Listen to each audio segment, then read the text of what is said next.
Hey everybody, this is Sierra Hull, and you're listening to Bluegrass Jam Along, the podcast for anyone and everyone who plays bluegrass.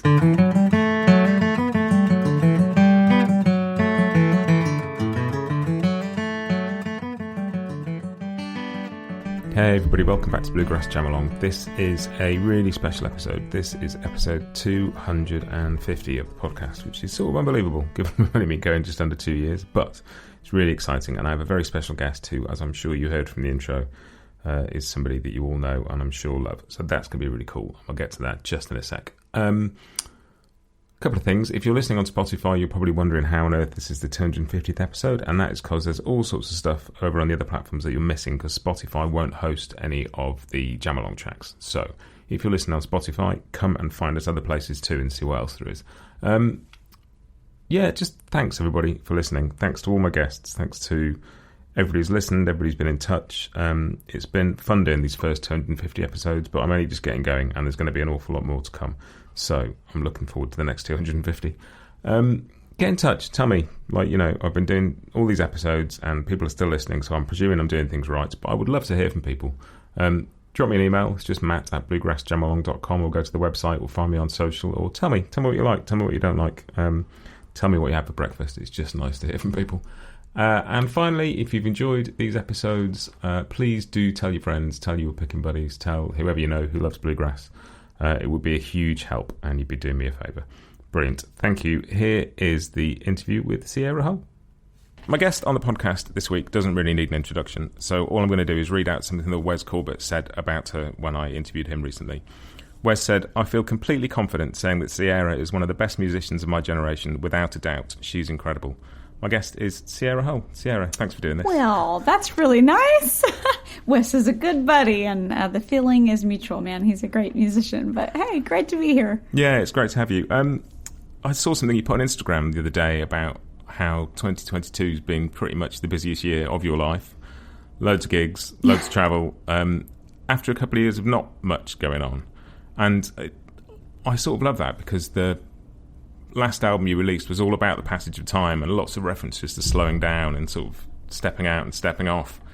And I wonder if that's sort of going from that to a point where the entire world stopped for all of us and then coming back into a busy year. That must have been some trip. Definitely a trip. Yeah, it's kind of interesting. It's like, all I've ever wanted to do in life is play music and play shows and travel and make records, and with that comes a lot of kind of a busy, hectic lifestyle. You sort of have to be all in, I think, to really do this. And so I'm somebody that I love it so much that I can become a bit of a workaholic, even, if you will, where I'm just like, not only am I touring all the time, but when I'm home, I'm constantly working on other stuff. So to go from sort of putting out my 25 Trips album at the beginning of 2020 and looking at this year that was going to be full steam ahead, with traveling and promotion of that record, and to have it go from that to just like the whole world, we all just kind of found ourselves at home, not really knowing what to do with ourselves for a minute there. It was quite the adjustment for a second, but really was a beautiful thing. I mean, for me, it's the most I had gotten to really be home in my adulthood. And even being in my home state, I grew up in Tennessee. I live in Nashville now, but I grew up a couple hours away out in the country. And it's an interesting thing to kind of be in one primary location like that for even a full summer, because I hadn't had that since I was a kid. So it was a real kind of, amongst all the sort of crazy, horrible things that were happening in the world at the time, was also kind of a beautiful thing. If there was a silver lining, was getting to experience that. So I'm glad that I had that. I think now coming in, like fast forward to 2022, yeah, probably the busiest year I've ever had. So it was kind of like these kind of crazy extremes, but both amazing in their own way. So I think for me, it's about trying to figure out how to get that perfect balance, because being able to be home like that, it showed me that, okay, actually I am a little more cut out for even that than I would have thought as well. There's a lot of really wonderful things. I was able to be home and write songs and kind of get in a different kind of creative space than you're kind of able to when you're just going full steam ahead traveling all the time. So I very much sort of look forward to some point in the future getting back to another sort of quiet season where I have a little bit more time at home. But I think that opportunities have just been all things that have come along that I really wanted to do. So, it was kind of an easy yes to a lot of these things, even though it turned out to be a really jam-packed year. And it's funny you sort of talking about kind of being a workaholic, and I obviously don't know you, but the last time I saw you play was at Transatlantic Sessions here back in 2020, just before the world went sort of crazy. Absolutely, yeah. And normally the guest artists at Transatlantic Sessions sit on a sofa at the back, get up, do a few songs, sing each other's songs. You sat right up front with Russ Barenberg, played on every tune, sang on everything. And it's like, it was just great to see, because you're obviously there, well, if I'm here, I'm going to fully take part in this. Yeah, well, they were so welcoming, they'd be like, hey, you want to play on this, want to play on this? And of course, I love, there's such incredible musicians that are part of that tour. And for me, it was just amazing getting to sit beside that cast of folks every night, and, all the guests were so great as well, but just the kind of core band too were just incredible. So, that's a trip I won't soon forget. That was really fun. Yeah, it's one of the sort of musical highlights of the year over here, and the sort of the year or two we didn't get to do it. It was, you really miss it. It's a glorious thing. Yeah, I was lucky to get to be part. And you've done, like, this sort of last busy year, it's been a lot of collaboration, sort of, rather than putting your own stuff out. It's been an awful lot of playing on other people's records, obviously a lot of playing with Bela, but also, I mean, sort of back at the start of the pandemic, the Sturgill Simpson record, and you've played with Wares and Cory Wong. There's been a lot of other people's music. And is that, must be quite nice in a way, if you felt the pressure before to sit back and just play and be part of the band. Yeah, I mean, collaboration is something that I've always been interested in, always wanted to be part of what I'm doing, because I feel like every time I can kind of take a step outside of my own thing and go experience making music kind of through a different lens, because if I go play with Bela, it's a different experience than if I go play with Cory Wong, musically speaking, and also just being able to be kind of a collaborator more on someone else's music is a different experience than being both the leader playing your own music. So for me, I've always been, kind of an artist first. I've always, not because I just felt like, I need to make my own music, but I've always had that real desire to, it's since a young age, I've always sort of just had my own thing going on as well. And so that's really important to me. And that's always kind of the core of the thing I'm working on. But I always feel like when I can sort of leave that for a moment and go and do something else, then I can come back to my own thing with all the things I've learned from stepping outside my own little bubble. And, I don't know, I think that the inspiration that I can get from those kind of collaborations is kind of a healthy thing to bring back as well, because then I get excited to come back and do my own thing and go, cool, what have I learned by doing all this? What can I bring to my own experience now? And there's a couple of projects in there that presumably you learned quite a lot from. I mean, I'm sure you learned from every project, but playing with Cory's band and having to plug in and sort of deal with the horn section, and the mandolin must take on a slightly different role than it does in a more acoustic band. It definitely does. I mean, in the Bela touring, it's all microphones. Of course, we're speaking here in London tonight, playing with Justin, my husband, tonight, and we're playing just on microphones as well, not plugging in or anything. So it's like a real listening kind of show.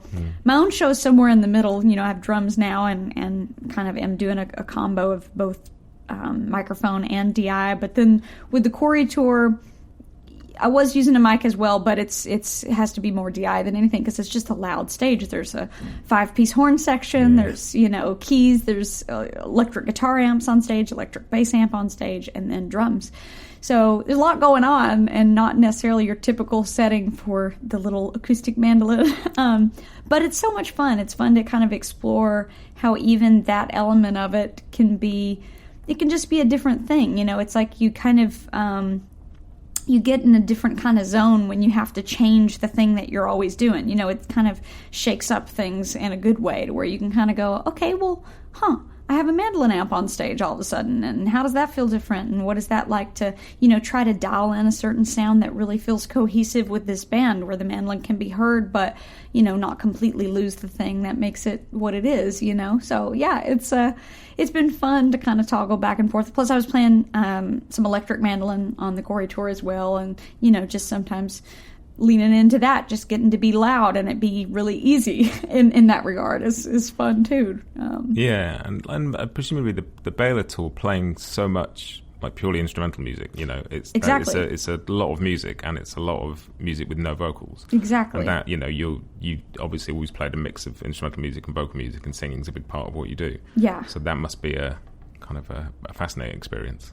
Yeah, I mean, I've been, you know, a Bela fan for so long, and as a composer, he just writes these really incredible tunes, and this record that we'd been kind of touring behind for him, the Bluegrass Heart album, it has so many great tunes on it, and it's, you know, a lot of those songs are, you know, 5-6 minutes on average, and so, you know, a lot of kind of complex arrangements that both have really detailed things that you kind of need to nail every night, similar to, say, a lyric being the same every night.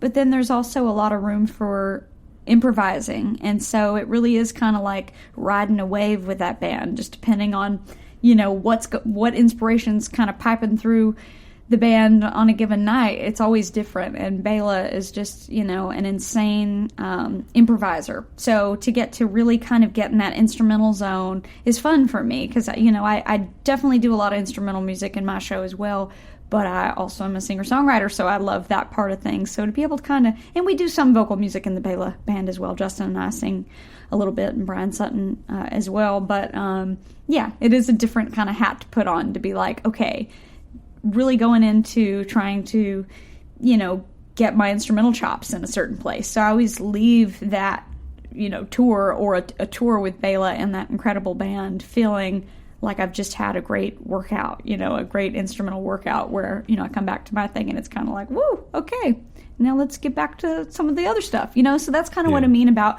being able to toggle between these things has been really inspiring for me, because it feels like I've been able to explore a lot of the different things that I'm interested in different capacities this past year. And that, presumably, like, doing the Bela gigs after, I don't know, a year, 2 years of being at home and, like, playing, obviously, but probably not playing for 2 hours a night, and that amount, you know, this sort of stamina of just physically being able to play an instrument for that long must have taken a while to come back for some people. Well, yeah, and the Bela gig's kind of a whole different level of that than anything I've done, just because, you know, that music is quite complex. So, I mean, now we really know the music pretty much inside and out. But, you know, early on, there's a lot of rehearsing and a lot of time spent working on the music so that we, you know, can really know it and really own it and play it comfortably. You know, like, not that we couldn't have sort of, you know, pushed our way through a set and made it through, you know, by the skin of our teeth kind of thing. But you don't want that music to feel that way. You want to really feel like you can get inside of it, you know, and you can only really get inside music when you really have put in the time to really know it, you know, especially when it's music that you're trying to improvise on like that. And you want to really just be able to relax into that and not be sort of playing it stressed out, if that makes sense. Yeah.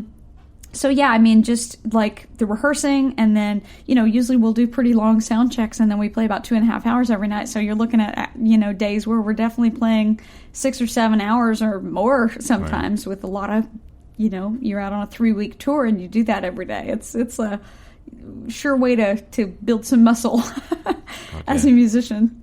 And is it, maybe it might be too early to sort of know yet, but are there any thoughts on what you've taken from the past year to, presumably you're working on new material. You had the sort of the Bluegrass Concerto for Fresh Grass, which was, you know, that kind of a recent thing. Is that sort of the start of a new project, or was that a one-off? That was a one-off, but I've actually already, before that, been working on some new music, and was in the studio just before we left on this tour, and when I go home, I'm right back to it, so just trying to squeeze in as much as I can. That's been the tricky thing about doing as much touring as I've done in the last year. I would have loved to have been able to have more music of my own to put out, but there's not really been very much time off the road to actually, you know, get things done, and so a lot of the things that I've kind of been slowly squeezing in sessions here and there and working on things, you know, finally starting to get closer to having some things to share. Now, when and how it'll come out will be a whole nother story, you know, so I'm not sure the timeline of all that just yet, but definitely getting closer to having some things done, which is exciting. Yeah, and you've got a band now, you were saying, as you were saying earlier. Are you sort of writing with the band in mind? Because obviously, like the last couple of albums, one felt relatively sparse and mandolin-centered, one much more layered and much more sort of intricate stuff going on. Are you sort of writing now with the idea of those musicians? Yeah, it's a little bit of a combo. So, like, some of the things definitely, like the fresh grass piece that you mentioned, that was really the first time that I had written something specifically for a group of musicians to play, like thinking about this is the instrumentation. Usually when I'm making a record, I sort of just, every now and then you'll write a song and you'll know just immediately from the way it makes you feel or whatever, like this needs to have this instrument, this would be cool. But I guess typically I'll just write songs, and then depending on what the song kind of wants, I try to not put myself in a box these days. Like if we want to have drums on it, cool. If it needs to be something more bluegrass, cool. If it's going to be something that's more layered or just a guitar and vocal, like whatever it might be, I try to be open-minded to that, and just kind of let the songs steer the way. But yeah, it was kind of fun having a set project and a goal of writing around the fresh grass piece to kind of go, okay, cool, I'm going to write this 3-movement, concerto, so to speak, and write it with these musicians in mind, which are the musicians I've been touring with. So that's been upright bass, drums, fiddle, acoustic guitar, and me on mandolin. And how sort of composed did it end up being as a piece? Is there sort of space in that where there's improvisation going on as well, or is it a little bit? Yeah, I really wanted it to be a combination of things. So I wanted to be able to sort of flex my, I say not flex, to be able to, strengthen, kind of give myself a challenge in the sort of compositional side of things, where I was really, not just kind of going, here's a tune, let's play a tune. I wanted to be able to kind of go, well, what would happen if I actually wrote specific lines for the fiddle or the guitar to play while I'm playing this other counter line kind of thing. So, but I also wanted it to have that bluegrass spirit, which, only improvising can sometimes bring. And so I wanted there to be moments of both things. So I feel like it kind of wound up being, a pretty balanced combination of the two things, where a lot of it, yes, is very scripted and it was written to be played a certain way. But then there's moments where everybody kind of gets to have their voice be heard in the improvisational sections of the pieces, and that'll be different every time we play it, which is kind of fun. Is that something you think will be on the next record? We just recorded it. So we recorded it a couple weeks ago, and, I don't know yet. Right now I'm just recording a bunch of music, and so part of me thinks it could be cool to have it be part of whatever the project is, and then part of me thinks, but if not, then I'll have it and I'll just release it separately at some point. But that's the joy of the way things can be done now, is that I remember the first time I bought a CD and put it in, and it came up and it told me exactly how long the album was, and I was like, well, and you start thinking about length of record as being value for money, which is weird, it's stupid. Like there's some beautiful short albums out there, like Nick Drake's Pink Moon or whatever, but yeah, or Please Please Me by the Beatles. Sure. So when you take stuff and stream it again, you start, like, one of the Hawk Tales recent record's not that long, but it's beautiful and it's perfect, and it doesn't need anything more and it doesn't need anything less. But, there's something lovely about being able to release stuff that suits the release rather than a format. Totally, yeah. And, I mean, it's interesting because part of me thinks it could be fun to sort of spread throughout a project, because it's sort of like these, like having a movement one throughout, in a way it sort of could represent me maybe more than anything I've released before, if you think about kind of putting some of my more singer-songwriter things in a project that flows into this other sort of more instrumental-driven thing. But at the same time, they were kind of written to be heard together, but they work separately as well, So I think that's kind of the beauty of just kind of recording right now and sort of seeing what happens once I sort of get to the end of the recording process, and then can kind of decide how exactly the best way to present it all will be. And I guess the cool thing about it is that they work together and they also work separately. Then when it comes to a live context, you can decide like what the venue, like you say, tonight's quite a listening kind of venue. Some venues slightly less so.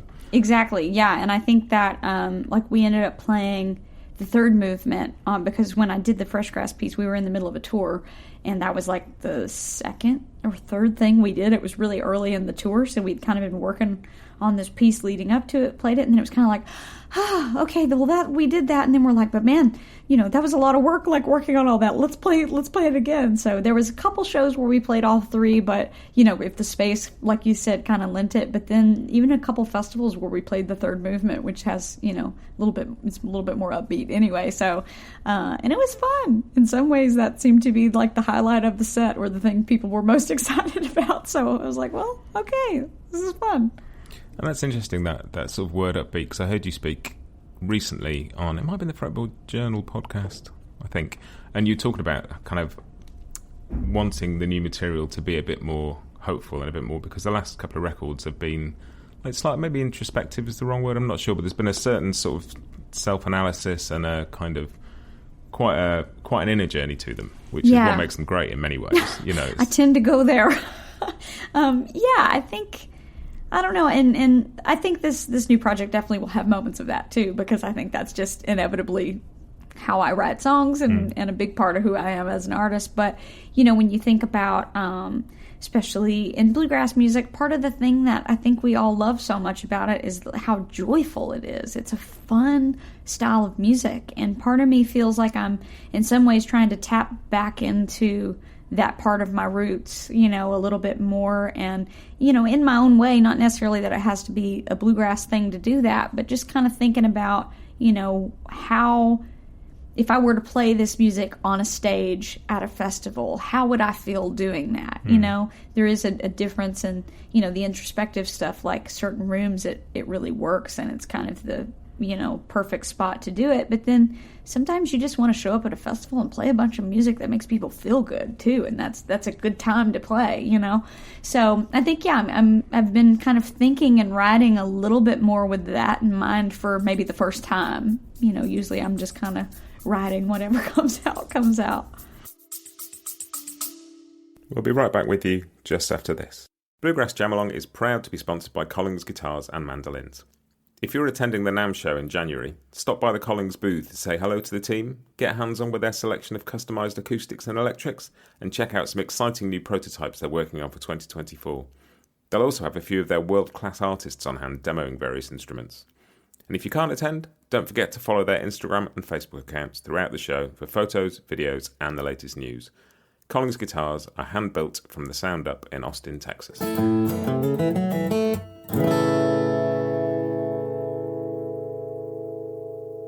This episode is also brought to you by Peghead Nation, the home of roots music instruction. If one of your 2024 resolutions is to improve as a musician, Peghead Nation is the place to go. They have 65 streaming video courses for guitar, mandolin, banjo, fiddle, dobro, bass and ukulele from some of the leading names in acoustic music. Courses cover bluegrass, old-time, Irish music and swing, plus lessons dedicated to improvisation, theory and ear training. Your first course is just $20 a month, and you can add more for $10. Try any course free for a month with the promo code JAMALONG. Make 2024 a year of more music at pegheadnation.com. That was one of the joyous things about Transatlantic Sessions, actually, thinking back on it, is I think you sang Lullaby on your own, and then you did Weighted Mind with the sort of rhythm section, like a real right. sort of, took it there, and it was great. Yeah, it's so fun, just, that, and that's the thing, even sometimes songs that are kind of introspective in a certain context of an album can have a life of their own live, and that's the great thing about, if a song is yours and you write it, then you can always make it anything you want. Doesn't mean that has to be the one life it has, you can take something that was recorded a certain way and turn it on its head if you want. Yeah, and I think that's the fascinating thing of listening to people's music and knowing really that a record is a snapshot of how... I talked to Bob Minner about the Norman Blake tribute record that he made, and he said Norman didn't really have a opinion on how songs went. He didn't go, this is how it goes. He went, this is how it goes today. Totally. And like the next day it might have been different. And sure. That's part of the exciting thing about going to see live music is like hopefully you're going to get something else. Absolutely. And something more, and it keeps it interesting. Totally. And I think for me it's like I love kind of all those things in music. So, being able to kind of go, I think there's something really exciting about having moments in a show or in a song or in a piece of instrumental music that you're like, we know when it gets to this part every night we're going to land all together, we're going to all play that line together, or you're going to play your part that, you know, my counter line works against, and it's going to feel really good because we have this thing that's worked up and it's meant to hit every time in that spot. But I think if everything I did was that, and there wasn't room for things to kind of have new life, you know, breathed into it from night to night, I think I would get bored after a while. I really do. So I think it's part of why I love the spirit of improvisation in music, and being able to kind of ideally have a combination of both things happening. And I think that's the thing, isn't it? It's like live music always feels like an exercise in marshalling energy, and you can't just bring a certain energy and deliver it to a crowd. They might not want it, or they might be in a different place, or they might not respond immediately, or you have to take people with you. It's true. Yeah, because, I mean, some crowds, you know, will be quieter than others. You have kind of that, there's energy if you're playing to a standing crowd, you know, or you're playing to a festival crowd. There's a different energy if you're playing at 2 in the afternoon versus 9 at night. And I think being able to have some flexibility in what you're doing is a good thing, and definitely something that I've thought a lot more about in recent years, you know, just thinking about how that's okay. You don't have to be, you know, you can still honor your artistry and do the thing you do. It just doesn't mean that you always have to do, you know, all the things in one place all the time. You know, sometimes it's like, no, today I'm going to lean more into this thing because this is the right vibe for this moment. And kind of, I think some of that just means you kind of have to check your ego at the door and go, well, you know, I'm playing music because, yes, I want to have a good time and I want to share what I've got to share, but at the same time, I'm here because these people are here, you know? And so, and just kind of thinking about, you know, what do I believe that they came to experience today, and how can I try to sort of honor that while still being true to what I'm, you know, what I have to say and what I have to offer. And, you know, so I'm just trying to be, I guess, more well-rounded as an artist, and kind of trying anyway to sort of think about things like that, where I can go, cool, I can still have the introspective stuff, and when I'm in a room like tonight's probably going to be a perfect example of this beautiful space where I know people are really going to be listening. And we'll do some fun upbeat bluegrass stuff too, but you know that the really quiet moments are really going to be heard. And that's great. You know, you can kind of have those moments in your set, but then, you know, sometimes those can get lost, you know, in other settings, and it's easier to just kind of go, you know, what's going to keep us all pumped in the moment, you know? Yeah, and I've seen some remarkable things where people have, in pretty big rooms, just walked out in front of the mics and gone, right, we're going to do this now, and you're going to have to listen, or you're not going to hear it. Totally. And just I think that's what makes live music just a beauty. And this is all probably entirely biased by 2 years of not having any live music, but just that connection and an actual human being standing on a stage and communicating with a bunch of other people, and them communicating back, and it's an experience that's there for a night and then it's gone. Yeah, and I think, you know, I've thought about this a lot lately too, that the way we perform as musicians sometimes can be largely dictated by what the audience is giving you, you know? And I think that, you know, it's good for people to think about, like, you know, if I go to see a show because I'm a musician myself, and I like to think I'm a pretty upbeat, outgoing person, but, you know, if I go to a show, I'm really listening because I care and I want to catch all the details. So I'm not going to be, you know, usually singing along or like the loudest person in the room, like, you know, after every song. But that doesn't mean I don't love it. You know what I mean? It's like I'm still really focused on it. So trying to remember, there's lots of people who are they're really loving it, but they're just paying attention. They're really just trying to hear all the details because they are really, you know, respectful and care about what it is you're into. But I also know what it's like to be standing on the stage, and then sometimes if you don't get very much from an audience, you're kind of like, do they like me? I don't know. And then, you know, you can start kind of questioning a little bit when, in reality, you know, you probably shouldn't. They're there because they want to be there. You know, odds are they wouldn't have bought a ticket if they, you know, didn't want to come see what you have to say. And that's the entire, I mean, you know, in every context of life, you never really know what anybody else is thinking. You can guess and you can hope, totally, and you can presume, but, you know. Yeah. The other thing I'd love to chat to you about, because the other thing you've started doing recently is teaching with ArtistWorks. Mm-hmm. I'm an ArtistWorks student. I do guitar with Bryan, and I do vocals with Michael Daves. I've just started doing that as a kind of way of trying to get me to sing a bit. And I wonder what you've So I've learned from doing that, because it's a commitment doing ArtistWorks, like responding to students, and it's, like Bryan particularly, who has a huge course. It's not something you just turn up one day, record 20 songs and then go away again. It's totally. a constant ongoing conversation in a similar sort of vein to, what we were just talking about, really.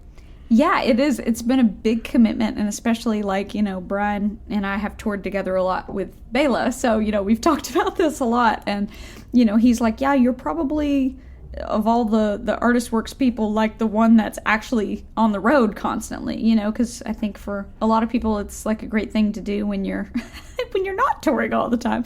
So for me, it has been interesting kind of going, okay, let me find my quiet spot, in the middle of a tour, even like this, or going, where do I have good Wi-Fi, or where can I find a quiet spot that I can film some videos? But it's been a good way for me to learn to try to manage time on the road, and it's just an incredible resource, I think. Like when I was first coming up learning to play, to have had something like this, where you could have all these videos that you just kind of, can work through at your own speed, but then having that sort of direct line student to teacher, and also, for folks who, I don't know how familiar your listeners might be with ArtistWorks, but this idea of like these video exchanges that we do from the students can record a little video and send that in, and then like myself as the teacher, I see that, I respond to that, and then it gets posted to the website where all the subscribers get to see these videos. So it's constantly growing, every week more videos get posted, and I feel like it's a cool resource. So for me, it's a nice community to get to be part of and see all these,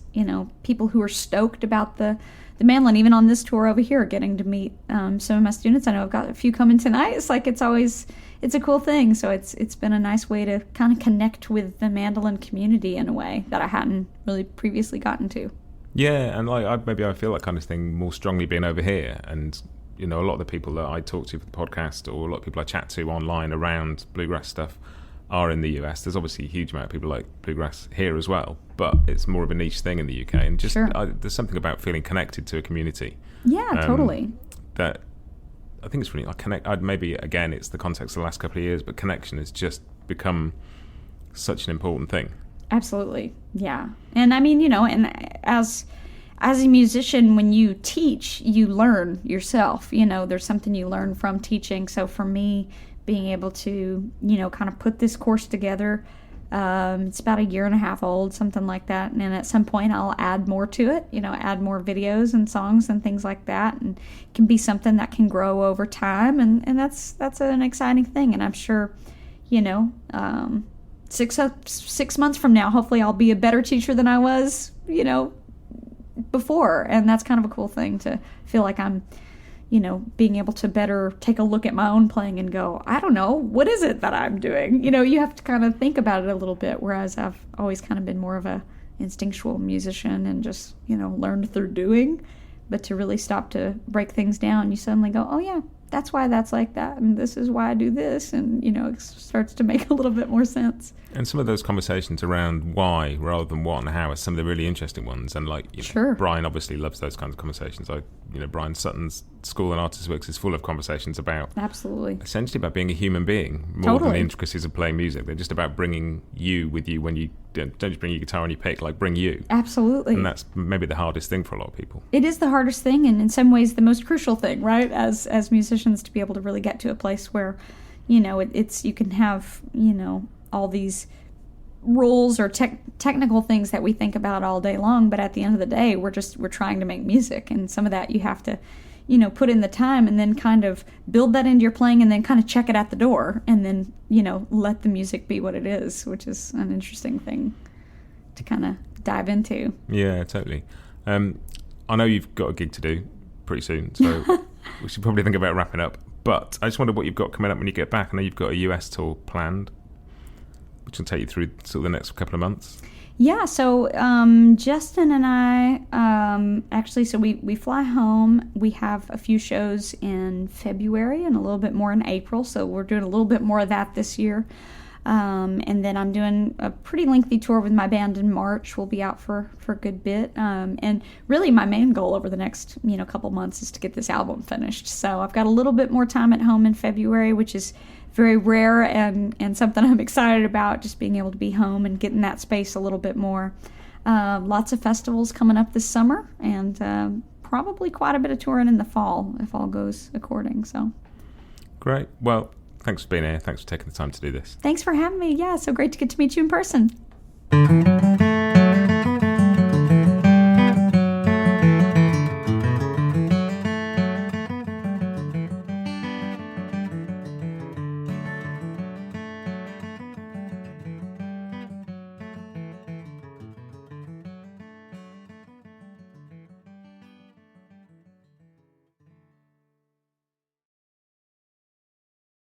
Bluegrass Jam Along is proud to be sponsored by Collings Guitars and Mandolins, making some of the finest guitars and mandolins in the world since the 1970s.